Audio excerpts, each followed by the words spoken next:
सर्वांना श्री स्वामी समर्थ. तर संध्याकाळी छान अशी देवपूजा वगैरे झाली आणि बघा संध्याकाळचं वातावरण सुद्धा इतकं छान दिसत आहे. आणि श्रीयंत्रावर जी काही तुम्हाला कमळगट्ट्याची माळ दिसते आहे ती आपण कशासाठी ठेवतो किंवा त्याचे महत्त्व व फायदे याचा आजच्या यूट्यूब चॅनलवर आपला आजचा हा ब्लॉग असा छान पद्धतीने अपलोड झालेला आहे. सो त्याच्यामध्ये डिटेल माहिती दिलेली आहे. तो सुद्धा ब्लॉग नक्कीच जाऊन चेकआउट करा.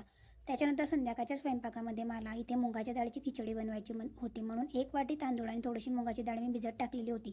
तोपर्यंत थोडंसं तेल घेतलं, जिरं मोहरीची फोडणी दिली, नंतर 2 मिरच्या कापून टाकल्या, त्याच्यामध्ये थोडासा कढीपत्ता आणि त्याच्यामध्ये थोडंसं लसूण वगैरे, एक छोटा आलू घेतला, नंतर कांदा, टोमॅटो आणि शेंगदाणे असं छान पद्धतीने टाकून घेतलं आणि व्यवस्थित असं मिक्स केलं.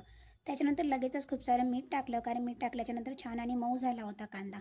नंतर त्याच्यामध्ये हळद पावडर म्हणजे आणि थोडंसं हळद टाकली आणि नंतर थोडंसं गरम मसाला टाकला. किचन किंग गरम मसाला मी वापरत असते. त्याच्यानंतर धनापूड पावडरसुद्धा टाकलेली होती आणि त्याच्यामध्ये थोडासा छान असा होऊ दिला आणि लगेचच डाळ, तांदूळ आणि थोडासा कोथिंबीर टाकला.